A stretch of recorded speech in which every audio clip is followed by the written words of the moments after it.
جس کے پیچھے نماز پڑھے وہ کتنا بڑا امام ہوگا؟ مولا خود جس کے پیچھے نماز پڑھے ہو تو وہ کتنا بڑا جو ہے امام ہوگا، وہ ہے ابو بکر صدیق رضی اللہ عنہ، جن کے پیچھے مولا علی نے بھی نماز ادا فرمائی۔ تو آج کا یہی موضوع ہوگا افضلیت ابو بکر صدیق۔ کیوں کہا میں نے؟ پھر سے سنیں۔ آج یہ کہا جا رہا ہے کہ بعض لوگوں نے یہ اپنی طرف سے نکالا ہے، ذرا غور سے سنیں، کیا کہ حضور صلی اللہ تعالیٰ علیہ وسلم کی خلافتی کی دو قسمیں ہیں، یہ دوسروں نے نکالا ہے، ذرا غور سے سنیں۔ میں اس کا جواب اس لیے آپ کو ذہن بنا رہا ہوں کہ پہلے سننا کیا ہے، آپ اس کو سمجھیں، ان کا اعتراض کا جواب انشاءاللہ قرآن حدیث سے آپ کو ملے۔ وہ لوگ کہہ رہے ہیں کہ حضور صلی اللہ تعالیٰ علیہ وسلم کی خلافت کی دو قسمیں ہیں، ایک ہے خلافت کبریٰ، ایک ہے خلافت صغریٰ۔ اس کو یوں سمجھیے آپ، وہ لوگ کہنے والے یہ کہہ رہے ہیں کہ حضور صلی اللہ تعالیٰ علیہ وسلم کی خلافت کی دو جہد ہے، ایک ظاہری ایک باطنی۔ ظاہری خلافت تو اللہ کے رسول نے ابو بکر کو دی، اور باطنی خلافت جو ہے یہ مولا علی کو دی، یہ وہ کہہ رہے ہیں۔ ہم کہتے ہیں کہ ایسا نہیں ہے، ظاہری ہو یا باطنی ہو، دونوں خلافت کے حقدار، فضیلت کل کے فضائل کل کے حقدار، افضلیت کے حقدار ابو بکر صدیق ہی ہے، اور یہ ہمارا عقیدہ نہیں ہے، یہ 1400 سال سے چلتے ہوئے آ مسلمان کا عقیدہ ہے۔ اگر دیکھیں ظاہری باطنی کے اقسام جو لوگ کر رہے ہیں کہ حضور کی ظاہری خلافت ایک ہے، باطنی خلافت ایک ہے، لیکن جو واقعی بزرگ ہے، میں پڑھوں گا جیسا کہ غوث اعظم،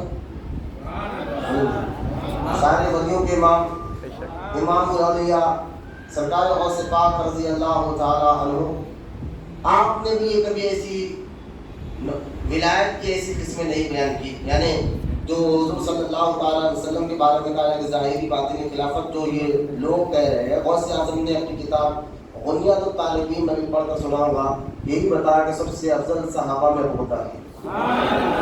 غوث اعظم نے یہ کام نہیں کیا، کہنے کا مقصد ہے تو یہ بزرگوں کو عقیدے پہ میں چلنا ہے۔ اگر کوئی اپنے آپ کو غوث اعظم کا بیٹا کہے اور یہ کہ میں غوث کی اولاد ہوں، میں کہہ رہا ہوں کہ علی ولایت میں افضل ہے، آپ کو ماننا پڑے گا، تو آپ کہنا ہم نے آپ کی عزت جو کی ہے نا، آپ کی نہیں، غوث اعظم کی وجہ سے کی ہے۔ آپ کا ادب غوث اعظم کی وجہ سے، آپ کا احترام غوث اعظم کی وجہ سے ہے۔ اب جو غوث اعظم کا عقیدہ ہے وہی ہمارا عقیدہ ہے۔ ہم سلسلہ قادریہ والے ہیں، غوث اعظم کو اپنا پیر مانتے ہیں، پیشوا مانتے ہیں، لیکن غوث اعظم نے کبھی یہ بات نہیں کہ تم کیوں کہہ رہے ہو؟ نسب کے اوپر ایمان ہوتا ہے، ایمان کے بعد خاندان رشتہ داری ہے۔ اگر مسئلہ ایمان ہی پر ٹکڑوں ہو جائے تو خاندان رشتہ داری کس کام کی ہے؟ تو لہٰذا نسب کے اوپر ایمان کو دیکھا جاتا ہے، اور غوث اعظم نے یہ بات نہیں کی۔ غوث اعظم صغیر رضی اللہ تعالیٰ عنہ کے تایہ زاد بھائی حضرت سیدنا علی حجویری المعروف داتا گنج بخش لاہوری رحمۃ اللہ تعالیٰ، انہوں نے بھی اپنی کتاب میں یہی کہا کہ بعد الانبیاء بالتحقیق ابو بکر صدیق رضی اللہ عنہ، ان کی تحقیق۔ تو یہ بڑے بڑے بزرگوں کی مانے یا آج کے بچوں کی مانے؟ سوال ہمارا یہ بڑے بڑے بزرگوں کی آپ بات مانے، کیونکہ دادا صاحب غوث اعظم کے تایہ زاد بھائی ہے۔ دادا صاحب وہ بزرگ ہے جہاں خواجہ غریب نواز 40 دن کا چلہ بیٹھ کر آتے ہیں۔ دادا صاحب کا دربار اور دربار کے غریب نواز کو بھی فیض ملا ہے۔ حضرت امام حسن رضی اللہ تعالیٰ عنہ کے دو بیٹے جن کی اولاد زیادہ چلی ہے، ایک ہے سیدنا امام حسن مصنف اور ایک ہے حضرت سیدنا زید۔ تو حضرت حسن مصنف سے غوث اعظم آئے، حضرت زید سے دادا صاحب آئے، تو لہٰذا تایہ زاد بھائی بھی ہوگا دادا صاحب، ان کا بھی عقیدہ یہی ہے۔ انہوں نے جو چیپٹر کیا ایک باب بنا، میں بھی آگے چل کر پڑھ کر سناؤں گا کہ طریقت میں صوفی صحابہ میں صوفی صحابہ کون ہیں، تو سب سے پہلے آپ نے ابو بکر صدیق کا نام لیا۔ بکر ایک ولی کے اندر جو بڑے سے بڑے ولی کے اندر جو خوبیاں ہونا چاہیے وہ ساری خوبیاں غوث اعظم کے پہلے ابو بکر صدیق کے اندر موجود ہے. اور یاد ہے کہ ولی کی سب سے بڑی پہچان ہے کہ وہ تقوی والا ہوتا ہے. الذین آمنوا ایمان کے بعد وکانوا یتقون تقوی والا ہوتا ہے. اب تقوی والا کون ہے؟ جو تقوی والا ہوتا ہے وہ نمازی ہوتا ہے, وہ تہجد گزار ہوتا ہے, وہ قرآن کی تلاوت کرنے والا ہوتا ہے, وہ جھوٹ غیبت سارے کاموں سے بچتا ہے. نظر جو تقوی والا ہوتا ہے وہ ہر وہ برے کام سے بچتا ہے, اپنے آپ کو بچاتا ہے جس سے اللہ ناراض ہو. ٹھیک ہے, تو ولایت کی پہچان ولایت ملتی اسی کو جو تقوی والا ہو. اور اللہ خود ابو بکر کے لیے کہے کہ ابو بکر تو تقوی کرنے والوں کا بھی امام ہے, امام المتقین. اگر اللہ قرآن میں ابو بکر کو کہہ دے تو آپ کیا بولیں کہ میرے ابو بکر ولایت کی کس اعلیٰ مقام پر ہے.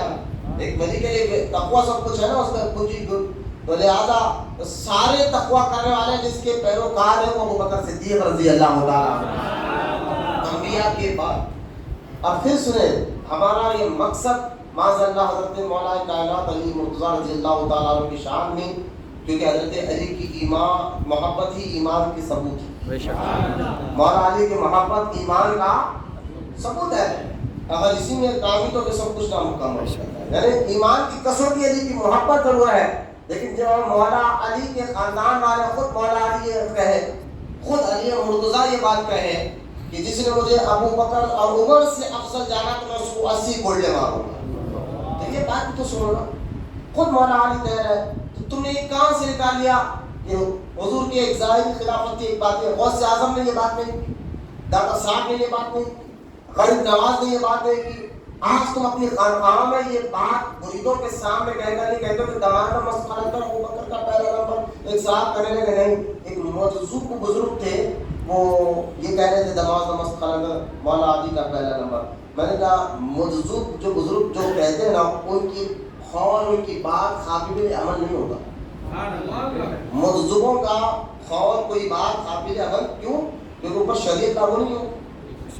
اگر مذہب جو بولے اگر وہی شریعت ہے تو وہ لنگے بھی رہتے تو مہنگے ہوتے ہیں, وہ کھانا نہیں کھاتے تو کھانا نہیں کھاتے کیا. مذہب صالح بزرگ جو ہوتے ہیں وہ جو ہوش مند جن کو اللہ عقل عطا فرماتا ہے, ہوش بھی دیتا ہے, تو وہ صالح بزرگوں کا جو قول اگر وہ قول بھی اس وقت ہم مانیں گے جب ان کا قول بڑے بزرگوں سے میچ کرتا ہو.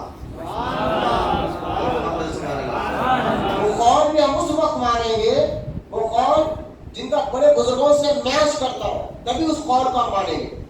ورنہ جو ہے اگر بزرگوں سے, کیونکہ سنیں پھر سے ایک بات, افضلیت ابو بکر صدیق میرا موضوع نہیں ہے کہ میں آپ کو بتانا چاہتا ہوں کہ دماغ کا مسئلہ ابو بکر کا پہلا نمبر. افضلیت ابو بکر صدیق پر جمہور نہیں ہے, اجماع ہے. مطلب یہ ہے کہ ابو بکر صدیق کی افضلیت پر اجماع ہے. مطلب یہ کہ یہ اعمال فضائل کی بات نہیں ہے, یہ عقیدے کی بات ہے. اس پر آپ کو یقین رکھنا ہوگا, عقیدہ رکھنا ہوگا, اور یاد رکھے عقیدے پہ ہم نو کمپرومائز. اعمال میں ہم کر لیتے ہیں پھر بھی فروع کے مسئلے میں, لیکن جب بات عقیدے کی آ جائے تو وہاں کمپرومائز نہیں کیا جائے. وہاں اگر کوئی عقیدے کے خلاف بزرگ جائے اور میں غوث اعظم کی اولاد ہوں, میں غریب نواز کی اولاد ہوں, میں امام حسین کی اولاد ہوں, میں نے کہا دیکھو تمہاری بات ہم نہیں جانیں گے, تمہارے بڑوں نے تو یہ بات ہے کہ تم یہ کہہ رہے ہو, تو لہٰذا ہم تم کو تمہاری عزت کرتے ہیں تمہارے بڑوں کی وجہ سے. یہ ساری باتیں آج میرا ابھی میں تقریر میں آپ کو کیا سمجھنا ہے. اب چلیے آئے, اگر کوئی آپ سے پوچھے کہ ٹھیک ہے تو قرآن میں کہاں لکھا ہے افضلیت ابو بکر صدیق کا مسئلہ, میں نے کہا وہی تو آپ کو سمجھنا ہے. حدیث میں بھی وہی کہا, وہی تو آپ کو بتانا ہے. غوث اعظم کی کتاب میں بھی غوثیت طالبین میں غوث اعظم نے یہی عقیدہ بیان فرمایا. داتا صاحب نے بھی اپنی کتاب کشف الموجود میں یہی بات لکھی ہے کہ دما دمس کا نظر ابو بکر کا پہلا نمبر. آئیے سب سے پہلے آپ یہ جان لیں, کیونکہ آج آپ جو ٹاپک سنیں گے ابو بکر صدیق بحیثیت امام الاولیاء. امام الاولیاء یہ کہنا کہ ولایت میں مولا علی افضل ہے رضی اللہ تعالیٰ عنہ, تو میں کہتا ہوں سنو، ولایت کے جتنے چیپٹر ہیں نا، جو ایک ولی کے اندر خوبیاں ہونا چاہیے، اس سے سب سے زیادہ خوبیاں نبیوں کے بعد ابو بکر کے اندر، اور ابو بکر صدیق۔ اب یہ میں نے کہا، آپ دیکھیے، آپ پہلے تو ایک اور بات سن لیں، یہ میں نے اپنی جو بات کہا نا کہ افضلیت ابو بکر صدیق کا مسئلہ عقیدے کا، یہ اگر آپ بولا جائے تو بعض لوگ کہتے ہیں بھائی اعلیٰ حضرت رحمۃ اللہ تعالیٰ علیہ کے رضیوں کو کیا ہو گیا کہ ان لوگ یہ طرح طرح کی باتیں کر رہے ہیں اور ایسی باتیں کر رہے ہیں، اور ان لوگوں نے لڑائی جھگڑے کی بات کی، فتنے کی بات کرتے رہتے، ہم غوث اعظم کے بیٹے بولتی تو بات مان لوں گا۔ میں نے کہا ٹھیک ہے بھائی سنو، تم اعلیٰ حضرت رحمۃ اللہ تعالیٰ علیہ، یا جبکہ سرکار اعلیٰ حضرت رحمۃ اللہ تعالیٰ علیہ نے جو کچھ بھی کہا ہے، لکھا ہے، اپنے نفس کے لیے نہیں، اللہ کی رضا کے لیے لکھا ہے، اور قرآن حدیث کی روشنی میں لکھا ہے۔ دیکھیں شریعت کی سمجھنا ہے، شریعت کے قانون سمجھنا ہے۔ شریعت 4 طریقے ہیں، 4 دلائل ہیں شریعت کے، اس پر پوری شریعت ٹکی ہوئی ہے۔ ایک ہے قرآن، دوسرا ہے حدیث، تیسرا ہے اجماع، اور چوتھا ہے قیاس۔ بعض علماء نے قیاس کو چھوڑا، لیکن چلے 3 تو سب نے مانا، قرآن، حدیث، اجماع۔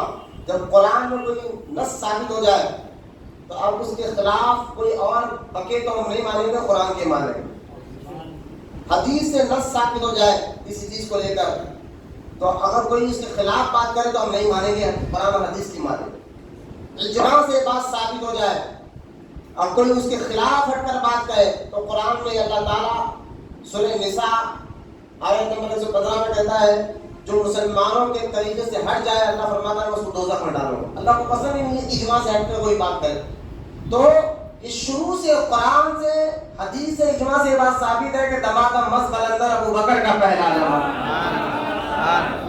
قرآن سے بھی ثابت ہے، حدیث بھی بتا رہی ہے کہ ابو بکر کا مقام مرتبہ، اور اجماع ہے صحابہ کرام سے لے کر مسلمانوں کا یہی معاملہ تھا کہ وہ سب سے پہلے دیکھیں، آپ کو صحیح بخاری کے حدیث سناتا ہوں جس میں صحابہ کا یقین اور ایمان دیکھیں کہ اللہ کے رسول صلی اللہ تعالیٰ علیہ وسلم ایک مرتبہ جو ہے قربان شاہ فرمایا، اور فرماتے ہیں سرکار نے فرمایا کہ اللہ تعالیٰ نے ایک بندے کو اختیار دیا، چاہے وہ دنیا میں رہے یا آخرت میں پسند کرے، تو اس بندے نے آخرت کو پسند کیا۔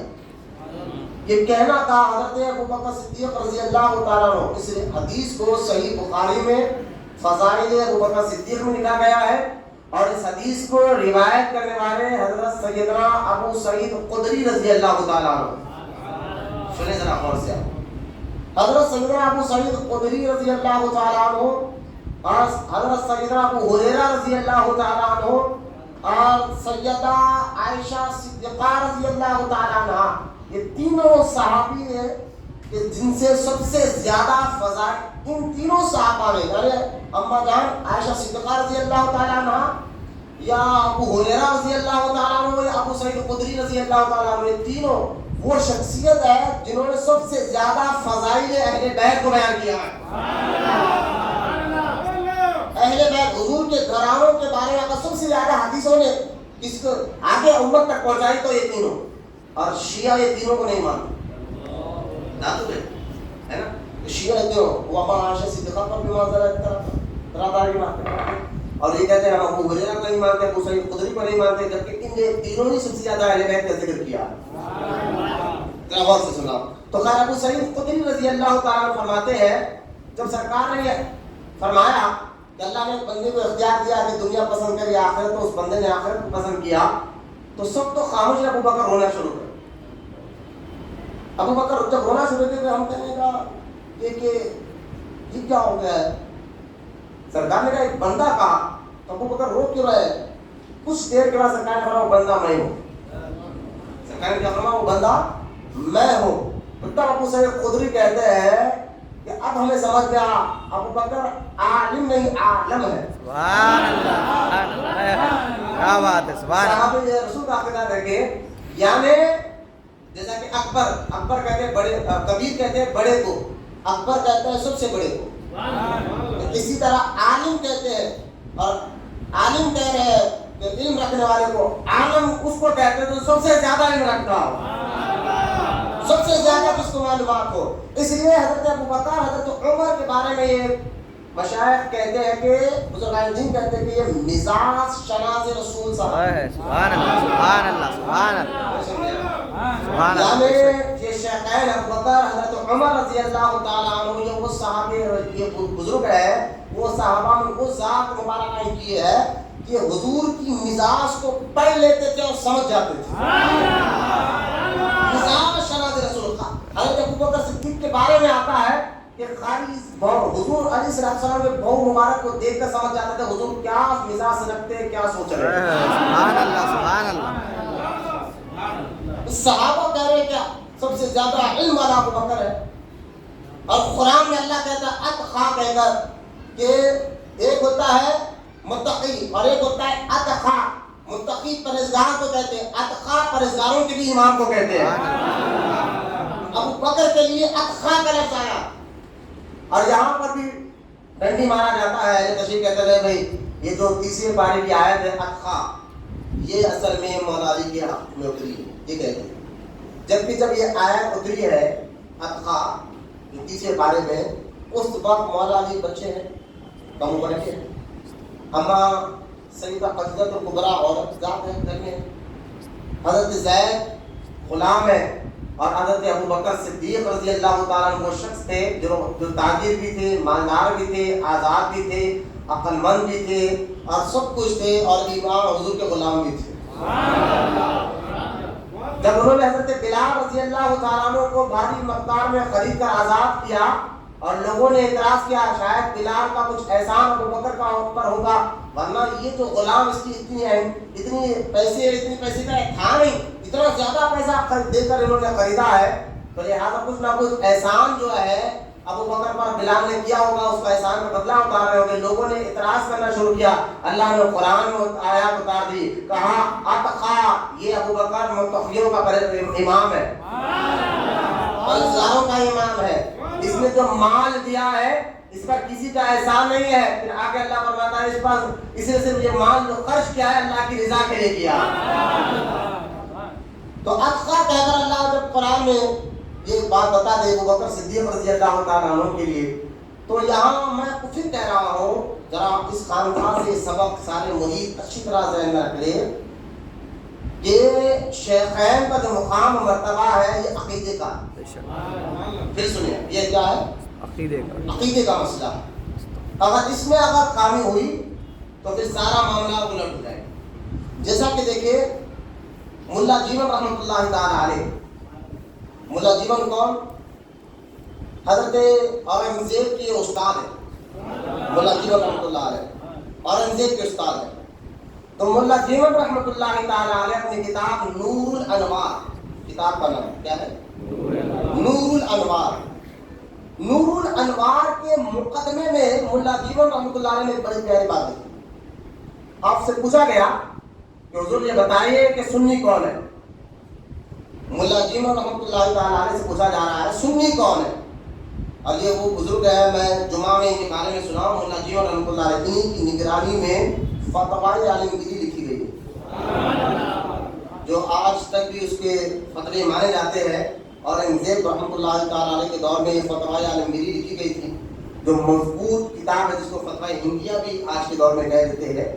تو لہٰذا یہ ملا جیون رحمۃ اللہ تعالیٰ علیہ جن کا تقویٰ پرہیزگاری بہت اونچے مقام پر اپنے دور میں یہ تھے، بس سنیں آپ کہ ملا جیون رحمۃ اللہ تعالیٰ علیہ اپنی کتاب نور الانوار میں یہ ارشاد فرماتے ہیں، ذرا غور سے سننا کہ میں یہ بتانا چاہتا ہوں افضلیت ابوبکر صدیق پر اجماع ہے، اور یہ عقیدے کا مسئلہ ہے، فضائل کا نہیں۔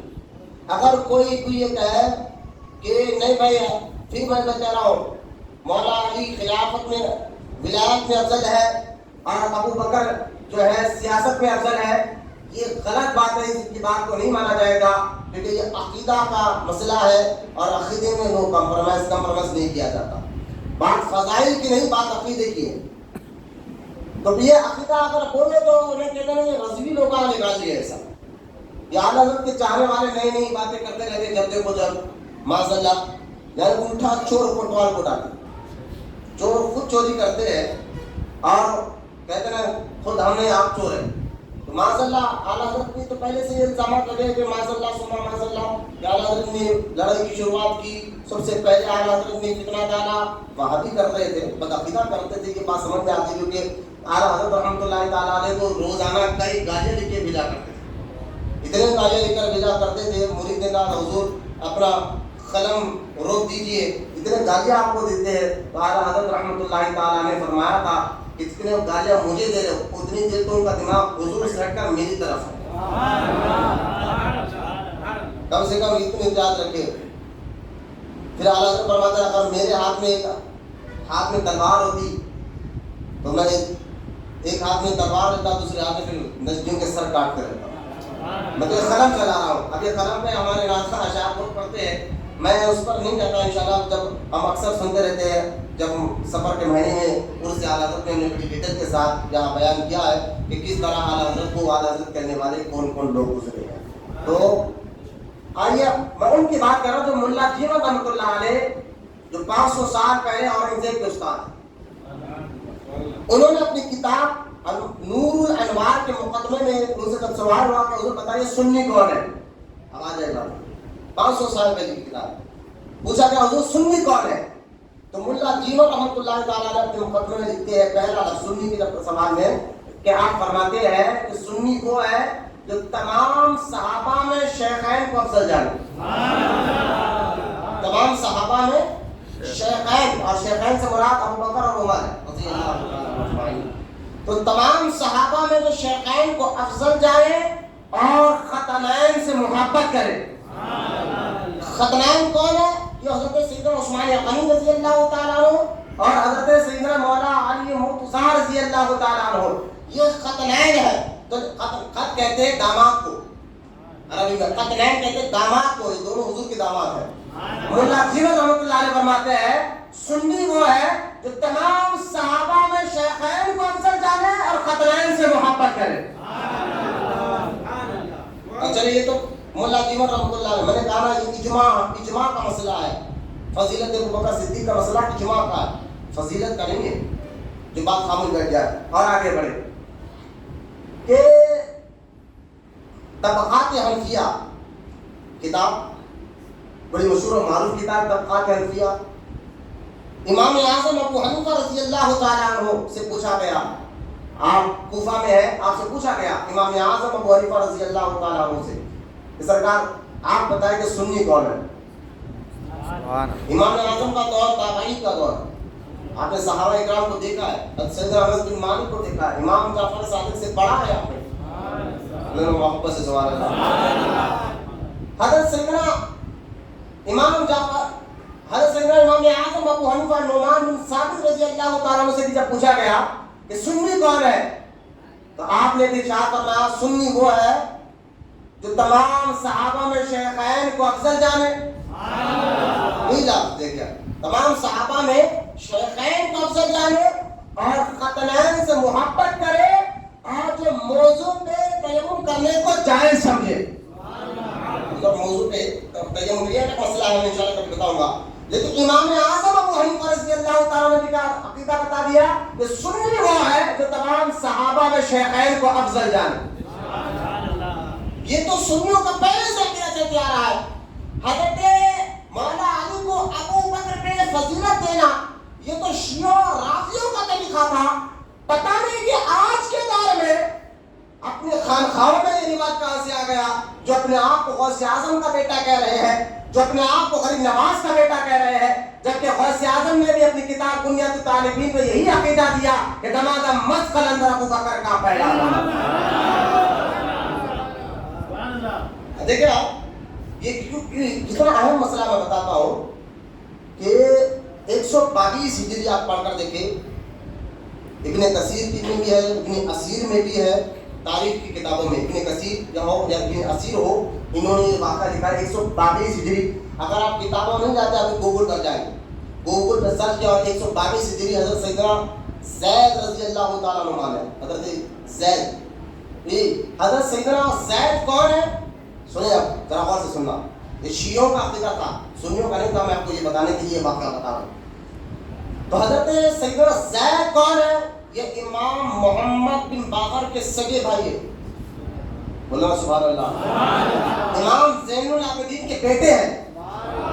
ایک حضرت زید امام حسن کے بیٹے ہیں. میں یہ حسینی سیدوں کی بات کر رہا ہوں.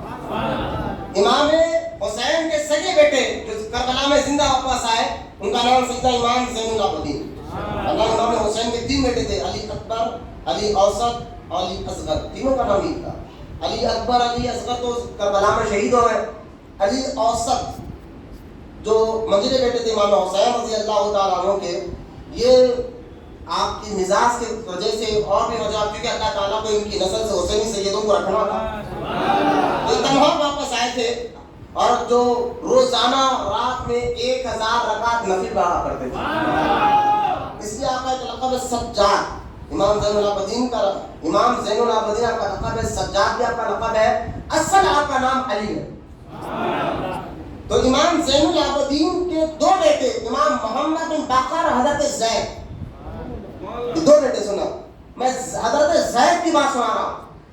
حضرت زید کے دور میں ہوا یوں کہ جو خلافت چل رہی تھی, جو بادشاہت چل رہی تھی, اس دور میں حضرت زید کے دور میں خلافت میں کچھ ایسے چیزیں پیچیدے مسئلے پیدا ہو گئے جو شریعت کے خلاف تھے. لیکن ایک آدمی اگر خود شریعت کے خلاف کام کر رہا ہے, حرام کام, ناجائز کام کر رہا ہے, تنہا اگر کوئی آدمی کام کر رہا ہے تو اس کی ذات کی تک بات ہے, وہ اپنے قبر کا عذاب خود دے گا, وہ الگ بات ہے. لیکن حکومت جو چل رہی ہو اور حکومت کے کارکردے بادشاہ خود ایسا کام کر رہا ہو جو اسلام میں حرام اور ناجائز ہے, تو اس کی وجہ سے پورے اسلام کو نقصان پہنچ سکتا ہے. اسی وجہ سے تو امام حسین تو یزید کے خلاف کھڑے رہے. یہی وجہ تھی نا کہ دیکھیں, یہی وجہ تھی کہ اکبر بادشاہ کے خلاف مجدد فسانی کھڑے رہے. اگر عام آدمی اگر کام کرنے کے بعد اللہ کہ ان کو سدھارا جا سکتا ہے, لیکن حکومت سے اگر گورنمنٹ سے اگر ایسا کام ہو رہا ہو جو حرام ناجائز کام ہو رہا ہو اور وہ نام بھی اسلامی نام لے رہے ہو, تو ان کے خلاف آواز. اسی لیے تو امام کو جو ہے مجدد الفسانی شیخ احمد سرندی نے اکبر کی آنکھ میں آنکھ ملا کر کہا تھا, اکبر تیرا بنایا ہوا دین نہیں چلے گا, چلے گا تو مصطفیٰ کا لایا ہوا دین ہی چلے گا. کیوں آواز اٹھائی تھی مجدد الفسانی نے؟ بولو حکومت کے سطح پر دین میں ملاوٹ ہو رہی, آواز اٹھائی, کیونکہ یہ دین قیامت تک رہنے والا ہے, اسلام قیامت تک رہنے والا ہے. اسی طرح حضرت امام سیدنا زید رضی اللہ تعالیٰ عنہ کے دور مبارک میں جب خلیفاؤں نے ایسا کام کیا, پہلے تو حضرت زید نے سمجھایا کہ تم حکومت کے کرندے پر رہ کر ایسی حرکتیں مت کرو, یہ کام مت کرو اسلام میں جو حرام اور ناجائز ہے. تم جانتے نہیں میرے والد نے اسی بات میں تو شہادت دی کربلا میں کہ یزید کے خلاف, یزید کو اہل ہی نہیں سمجھے تھے کیونکہ وہ خود بے نمازی تھا. تو جب حکومت کا مین آدمی بے نمازی ہو تو عوام پر اس کا کیا اثر پڑے گا. حضرت زید نے بہت سمجھایا, مانا نہیں ہو. حضرت زید کی کہنے کی بات مانا نہیں ہو. جب مانا نہیں تو حضرت امام زید نے اعلان کر دیا خروج کا کہ ہم اس کے خلاف جہاد کریں گے. علی کا بیٹا حسین کا بیٹا ہے, لوگوں کی تعداد تھوڑا ہی دیکھتے تھے. کربلا کا واقعہ آپ ذہن میں رکھے. حضرت زید نے, اور میں یہاں بہت باریک بات سمجھانا چاہتا ہوں, ذرا غور سے سنیا, اعلان کر دیا کہ اب میں خروج کرنا چاہتا ہوں, تمہارے خلاف جنگ کر دیا کرو. اور جب یہ اعلان کوفہ میں کیا تھے بھی, آپ کوفہ میں جب کوفہ میں اعلان کیا تو ہزاروں لوگ آپ کے ہاتھ پر بیعت کرنے لگے اور آپ کا ہاتھ بھی چوما کرتے تھے کیونکہ حسین کے بیٹے ہیں. آپ کا پیر بھی چوما کرتے تھے, ہاتھ بھی چوما کرتے تھے, پیر بھی چوما کرتے تھے. تو جب یہ اعلان کیا اور راجہ کو یعنی بادشاہ کو معلوم ہوا کہ زید تو آپ کے خلاف خروج کرنے والے ہیں, ہزاروں لاکھوں لوگ ان کے ہاتھ پر بیعت کر رہے ہیں, اب کیا ہوگا؟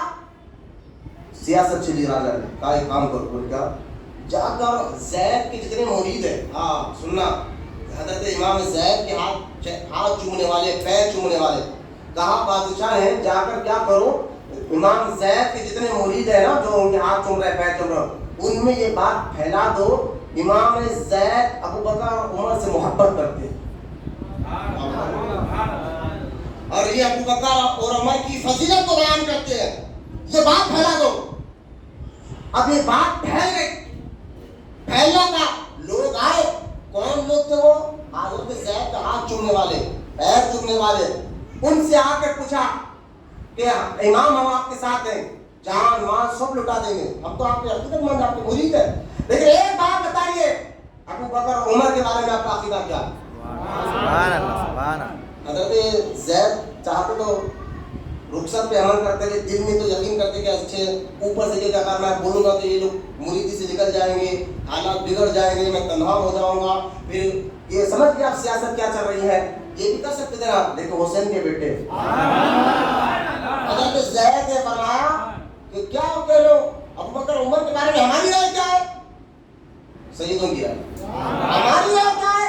تو آپ نے فرمایا تھا حضرت زید رضی اللہ تعالیٰ عنہ نے کہ سنو، جس گھرانے میں جس لفظ ہے، ابن کثیر نے بھی لکھا ہے، ابن عصیر نے بھی لکھا ہے، فرمایا حضرت زید نے جس گھرانے میں نے آنکھ کھولی ہے، وہ جب سے اس خاندان سے میں تعلق رکھتا ہوں جس خاندان میں ابو بکر اور عمر کے ترانے گائے جاتے ہیں. سبحان اللہ. یہ حضرت زید کہہ رہے ہیں. اب یہ کہنا تھا، سارے ہاتھ اور پیر چومنے والے دور ہٹ گئے، وہ سب دور ہٹ گئے، وہ چلے گئے. روایت میں آتا ہے کہ ہزاروں آدمی ساتھ تھے، لاکھ 2 لاکھ، لیکن 4 سے 500 یا 50 آدمی آپ کے ساتھ رہے. عیدوں کا جو کوفہ میں امام مسلم سے ہوا تھا آپ کے ساتھ ہی ہوا. تو لہٰذا پھر 4 سے 5 یا 50 جنے ہو گئے. پھر حکومت نے آپ کے اوپر وار کیا، آپ شہید کر دیے گئے، اور آپ کے بچوں نے رات کے اندھیرے میں ان کو دفنایا گیا. دفنانے کے باوجود بھی ان کو قبر سے نکالا گیا. حضرت زید کے پیشانی میں تیر چھپ گیا، جہاں پر تیر چھپا تھا.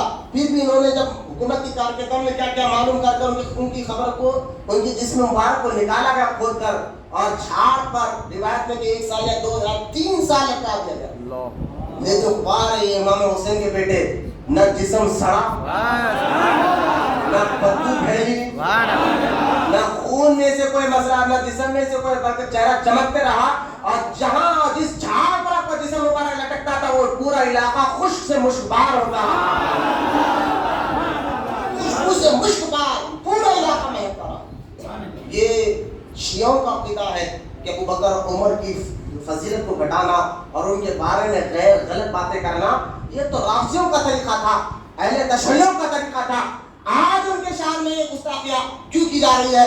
تو کہنے لگے نہیں بھائی، میں حضرت علی ولایت میں افضل ہے، مولا ابو بکر کو تم سیاست میں افضل کہتے ہو. میں نے کہا اس میں تو کم سے کم افضل کہہ رہے ہو. اور ہم کہہ رہے ہیں سنو، چل ٹھیک ہے، آپ مجھے بتائیے اللہ کے سب سے زیادہ قریب کون ہوتا ہے نبی کے بعد؟ تو کہنے لگے جو سب سے زیادہ اس کی نیکیاں ہو، جتنی سب سے زیادہ اس کی نیکیاں وہ اللہ کو اتنے زیادہ قریب. بولے بات ٹھیک ہے، بولے ہاں. تو ثواب بھائی بات تو یہی ہے نا، جو جتنا زیادہ پرہیزگار ہوگا وہ اللہ کو اتنے زیادہ قریب ہوگا، وہ جتنا زیادہ توقع والا ہوگا اللہ کو اتنے زیادہ وہ قریب ہوگا. بات تو یہی ہے نا. بولے ہاں. تو اب کون زیادہ پرہیزگار ہے، کس کی اعمال میں کتنے نیکیاں ہے، یہ کس کو معلوم ہے؟ بولے یہ غیب کی بات ہے، اللہ جانتا ہے. آپ کتنے اعمال، آپ نے نیکیاں کیا، یہ آپ کو نہیں معلوم، میرے نیکیاں کیا ہے مجھے نہیں معلوم. تو لہٰذا یہ تو غیب کی بات ہے، کس کے اعمال میں کتنے نیکیاں ہے. لیکن ولایت کا دار و مدار، تم کہتے ہو علی ولایت میں افضل ہے، میں نے کہا ولایت کا دار و مدار نیکیوں پر ہے، کثرت ثواب پر ہے. جو سب سے زیادہ اللہ کے قریب نبیوں کے بعد ہو، جو سب سے زیادہ نیک ہو، پرہیزگار ہو، تقوی والا ہو، کہا ہاں، جو سب سے زیادہ تقوی والا ہو، سب سے زیادہ پرہیزگار ہو، سب سے زیادہ نیک ہو، وہ اللہ کے اتنے قریب ہے. اور ولایت کے اس اونچے مقام پر جو ہے وہ ہے. تو ہم نے کہا ٹھیک ہے، مجھے بتائیے نیکیاں کس کے زیادہ ہے؟ کہ تمہارے نیکیاں نہیں بتا سکتے ہو کہ تمہارے نام اعمال میں کتنے نیکیاں ہیں. میں میرے نیکیاں نہیں بتا سکتا کہ میرے نام اعمال میں نیکیاں کتنے ہیں، لیکن سنو ابو بکر وہ ہے ان کی نیکیاں خود اللہ بتا دے. سبحان اللہ. خود اللہ بتا دے. بولو سبحان اللہ. خود اللہ تعالیٰ کہہ دے کہ فلاں کی نیکیاں سب سے زیادہ ہے. اب کیا کہو گے؟ بلکہ کہاں لکھا ہے؟ میں نے کہا سورہ 27 اور 12 پورا سورہ حدید، 27 اور 12 سورہ حدید. اللہ تعالیٰ ارشاد فرماتا ہے سورہ حدید میں، لا يستوي منكم من انفق من قبل الفتح وقتل اولئک اعظم درجات. اللہ ارشاد فرماتا ہے تم میں سے وہ برابر نہیں، تم میں سے وہ برابر نہیں. کون؟ تو تم سے پہلے جو مکہ فتح ہونے سے پہلے ایمان لائے اور جو مکہ فتح ہونے کے بعد ایمان لائے. اور جو مکہ فتح ہونے سے پہلے ایمان لائے ان کا مقام کیا ہے؟ تو اللہ فرماتا ہے اولئک اعظم درجہ. سبحان اللہ. جو مکہ فتح ہونے سے پہلے ایمان لائے ان کا مقام کیا ہے؟ اعظم کا ہے. ایک ہوتا ہے عظیم بڑا, ایک ہوتا ہے اعظم سب سے بڑا, سب سے زیادہ پرہیزگار. تو آپ غور کریں اولئک اعظم درجہ.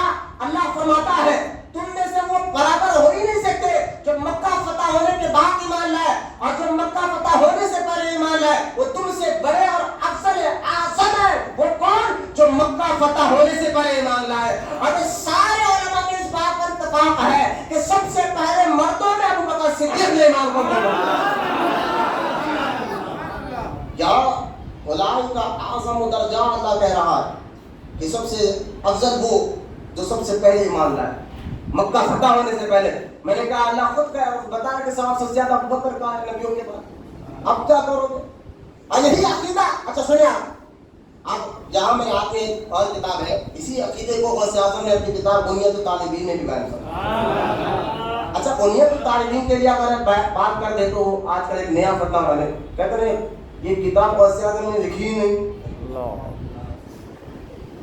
یہ کتاب غوث اعظم نے نہیں لکھی کیونکہ وہ تو ان کے خلاف باتیں لکھے گئے نا. یہ ان کا جو عقیدہ ہے بیٹوں کا, ان کا عقیدہ, جبکہ غوث اعظم ہی کی کتاب ہے. یہاں شیخ پیٹ میں سید رفیع الدین احمد غریب نوازی, شیخ پیٹ ٹولی چوکی 7 موسوں کے پیچھے ایک بزرگ ہے جو غوث اعظم کے بیٹے 7 موسوں کے پیچھے شیخ پیٹ کا چلے سید رفیع الدین احمد المعروف غریب نوازی. بہت بڑے غوث اعظم کے پوترے ہیں. اور عبداللہ قطب شاہ کے دور میں یہ حیدرآباد میں کہنا ہے بغداد سے یہاں سے 500 سال پہلے عبداللہ قطب شاہ کے دور میں آئے تھے. گولکنڈہ قلعہ کے سامنے مسجد ہے قطب شاہی, اس مسجد میں آپ آرام فرماتے. بعد میں آپ پہاڑ کی اس ٹیکری پہ چلے گئے جو آج بھی اونچی ٹیکری پہ ہی آپ کا مزار مبارک ہے, اور بیٹے غوث اعظم کے ہی. اور اتنے بڑے بزرگ ہیں سید رفیع الدین احمد, اتنے بڑے بزرگ ہیں کہ ایک غیر ہندو عورت بڑی آپ کی عقیدت مند تھی.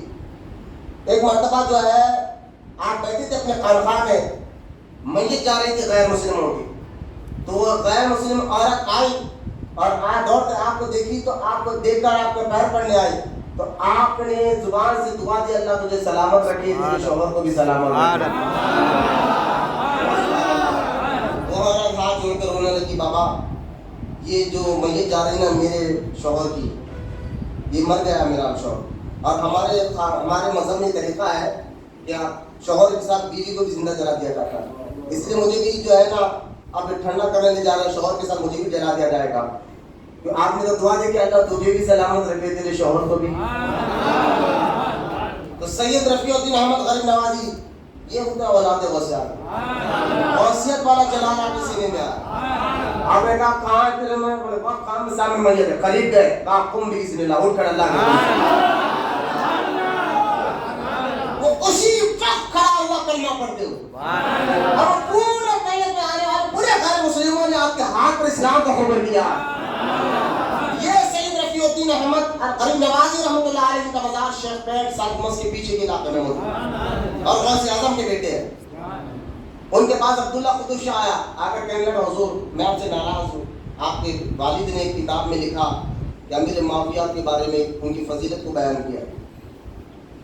بالکل سے اور دیکھیے آپ بنیاد الطالبین کے علاوہ دوسرے غوث اعظم کی اور بھی کتابیں سر الاسرار ہے, فتوح الغیب ہے, وہاں پر تو اس مسئلے میں بات نہیں ہوئی. سر الاسرار ہو یا فتوح الغیب اور تصوف کی باتیں اس میں کسی باتیں ہیں, نفس کو کیسے کنٹرول کیا جاتا ہے, دل کیسے پاک کیا جاتا ہے, روح کا کیا ہے, آخرت کی فکر. غوث اعظم کی تاریخ خطبے اٹھا کر دیکھے, لیکن وہاں پر امیر معاویہ کے بارے میں نہیں لکھا سوائے بنیاد الطالبین کی کتاب کے. تو 500 سال پہلے غوث اعظم کے بیٹے سید رفیع الدین احمد سے بادشاہ کہہ رہا ہے کہ آپ کے والد نے یعنی غوث اعظم نے یہ کتاب میں کیا لکھا امیر معاویہ کے متعلق. تو آپ نے یہ نہیں کہا کہ یہ کتاب تو میرے والد کی ہے نہیں, بلکہ آپ نے فرمایا سن میں ابھی اپنے جد اعلیٰ غوث اعظم کے پاس تجھے پہنچا دے تو سوال ان سے کر لینا, سوال ان سے کر لینا, میں ان کی روح مبارک کے سامنے تجھے پہنچا دیتا ہوں. تو خیر اگر یہ کتاب تم آج کہہ رہے ہو تو نہیں, یہ بنیاد الطالبین غوث اعظم کے لیے ہے, میں نے کہا یہ جھوٹ تم واقعی غوث اعظم کے عاشق ہو, واقعی اولیاء اکرام کے عاشق ہو, اور واقعی تم سنی ہو, تو ہمیں تعجب ہوتا ہے کہ تمہارے اسٹیٹوں پر شیعہ کیوں نظر آ رہے ہیں. یہ کیا مسئلہ ہے؟ تمہارے اسٹیٹ پر شیعہ کیوں بیٹھے نظر آ رہے ہیں؟ خانوں میں تمہارے شیعہ کیوں آ رہے ہیں؟ کون, تم نہیں جانتے شیعہ کون ہے جو کھلم کھلا افطرا کرتے ہیں, ابو بکر صدیق کی شان میں گالیاں دیتے ہیں, حضرت عمر بن خطاب کی شان میں گالیاں دیتے ہیں, اور تمہارا چہرہ نہیں بگڑتا. اگر کوئی تمہاری بات نہ سنے تو تم کہتے ہو غوث کے بیٹے کی بات نہیں سنے, غوث کے بیٹے کی بات نہیں سنے. میں نے کہا سنو بھائی, تمہاری بات اگر کوئی نہ سنے تمہیں تو بڑا غصہ آ جاتا ہے, اور تمہارے جو ہے اکابروں کو گالیاں دیتے ہیں, ان کو تم ساتھ بٹھاتے ہو, کھانا بھی کھاتے ہو. تعجب ہے, ایسے خانقاہ میں ایسے کام ہو رہا ہے. یہ تمہیں میں پھر کہہ رہا ہوں, ہم تمہاری عزت تمہارے لیے نہیں کر رہے ہیں, تمہارے باپ دادوں کی وجہ سے کر رہے ہیں, اور تمہارے والدوں کا جو عقیدہ ہے وہی ہمارا عقیدہ ہے. سبحان اللہ, بے شک. تو دنیا تو طالبین کتاب غوث اعظم ہی کی لکھی ہوئی ہے. بولے نا محبت سے سبحان اللہ. آج بھی اگر جائیے آپ رفیق الدین احمد غریب نوازی کی بارگاہ میں سرانے چاٹ لگا ہوا ہے, ان کی زبانی حیات کا, آج کی مزار شریف کے بعد. اس میں یہ سوال لکھا تھا, عبداللہ قطب شاہ نے پوچھا تھا حضرت غوث اعظم نے امیر معاویہ کے بارے میں کیوں لکھا؟ یہ لفظ اس نے کہا کیونکہ قطب شاہی بادشاہ جو ہے نا پورے اہل تشیع سے تھے, شیعہ سے تھے. انہیں کہا تھا امیر معاویہ, اب جب کہ سنے ایک اور بات سنیے آپ. آج امیر معاویہ کو بھی گالیاں دی جاتی ہے, جبکہ قرآن میں اللہ تعالیٰ نے فرمایا کلن, اللہ قرآن میں فرماتا ہے کلن کہہ کر کہ محبوب تیرے سارے کل یعنی تیرے سارے غلاموں سے ہم نے بھلائی کا وعدہ کر لیا. اللہ قرآن میں تمام صحابہ سے راضی رہے, یہ کہے کہ محبوب تیرے سارے غلاموں سے بھلائی کا وعدہ کر لیا ہے, اور ہم ان سے راضی ہیں. اور آج تم سید ہونے کا دعویٰ کر کر, حسینی سید ہونے کا دعویٰ کر کر امیر معاویہ کی شان میں گالیاں پکڑ رہے ہو. لیکن میں آپ کو ایک تصوف کی ایک بات بتاتا ہوں, طریقت کی ایک بات, اب ذرا غور سے سنیے. طریقت کے تصوف میں بندہ ولایت کے مقام پہ کب پہنچتا ہے؟ جب اس کا دل صاف اور آئینہ ہوگا. دل سے تکبر نکل جائے, دنیا کی محبت نکل جائے, عقل نکل جائے, غیبت نکل جائے, حسد نکل جائے, یہ ساری گندی عادتیں جب باہر نکلتی ہیں تبھی تو بندے کا دل نرم ہوتا ہے اور اللہ کے قریب پہنچتا ہے.